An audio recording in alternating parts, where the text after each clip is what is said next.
Welcome back for another malware development video. In this video, we're going to talk about thread hijacking. To understand thread hijacking, we first really need to understand what threads are. Threads are used to execute different portions of code at the same time as the application is running. So you may have 10 different threads running in a single application that are doing 10 different things. In this example, you can see that we have two threads. One of the threads is executing an add nums function, so maybe adding two numbers together. And then the second thread is printing hello. So we can execute two threads, and one of them adds numbers and the other prints hello at the same time. As malware developers, we can actually take advantage of these threads and their entry points. We can modify the entry point to shellcode that we've injected in the application to disguise our shellcode as one of these legitimate functions. So now that we have an idea of how all of this works, let's try to put all this together in code. So in this proof of concept, we're just going to create a thread hijacking POC that will just create its own thread and then hijack that created thread. So we'll include windows.h and iostream. Then we'll create our main function. Now for the payload, I'm just going to paste in calc shellcode from MSF Venom, the shellcode that we've used in the past. And then I will create the dummy function that we'll use as the starting address for our thread that we create. For that function, I'm just going to make an add numbers function that takes no arguments and returns nothing. We'll set an int value to 2 plus 2. Okay, now I'm just going to create a couple of variables that we'll use throughout the application. The first one will be our handle for the thread. We'll set that to null. Then the dword value for our thread ID, we will set that to null as well. Pvoid to our pointer address where our payload will live, and the dword for our old protections.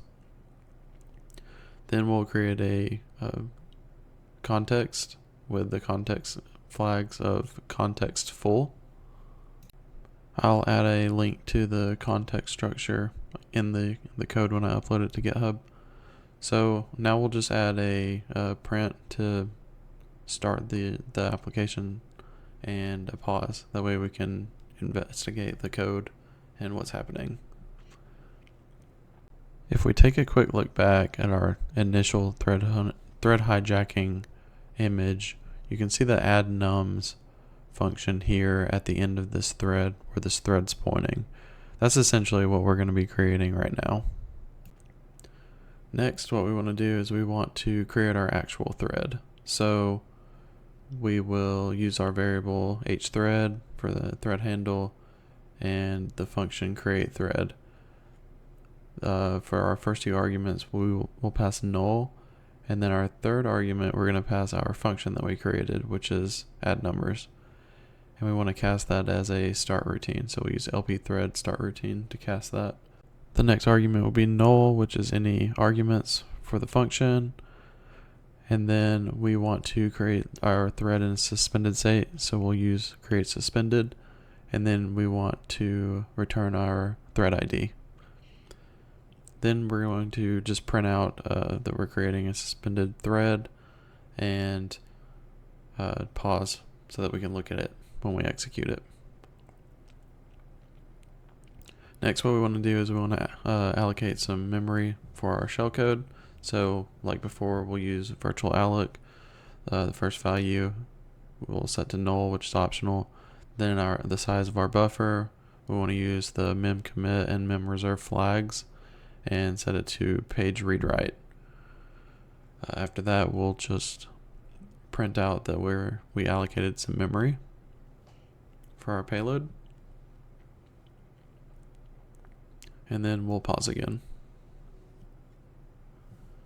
Next, we want to copy our payload into that memory space. So we'll use memcopy. We'll use our destination as p address, our pointer address, our source is the buffer, and the size is the buffer size. And we'll just note that we are moving our shellcode to our allocated memory space. And we'll pause again. Now we need to adjust our memory protections. So we'll use virtual protect for that. The first argument is the pointer address, then the size of the buffer, or the data in the buffer.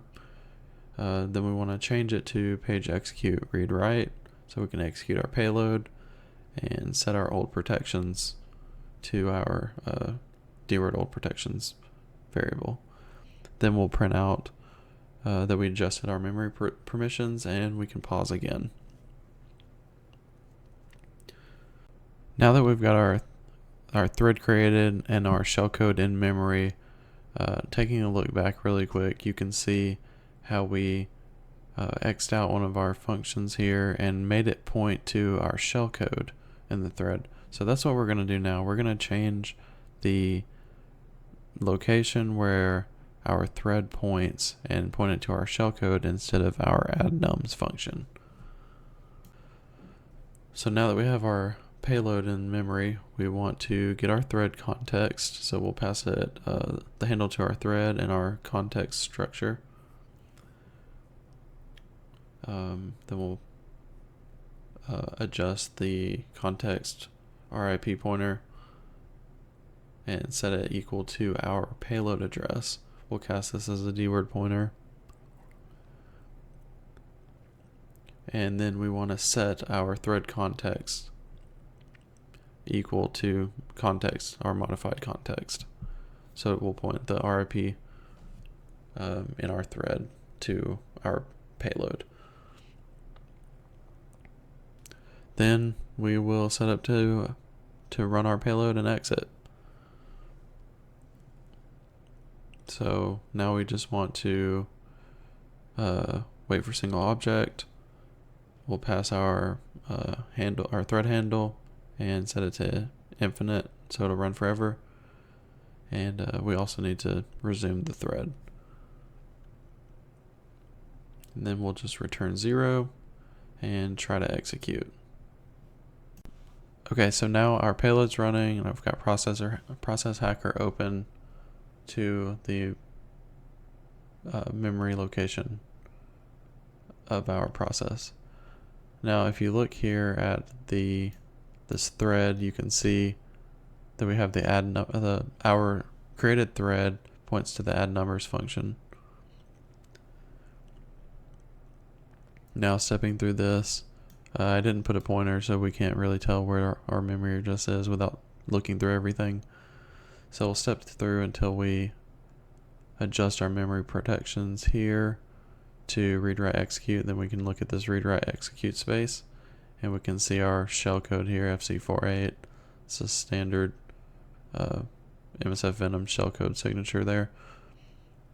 So now that we've adjusted permissions, we can still see that our thread is pointing at our addNumbers function.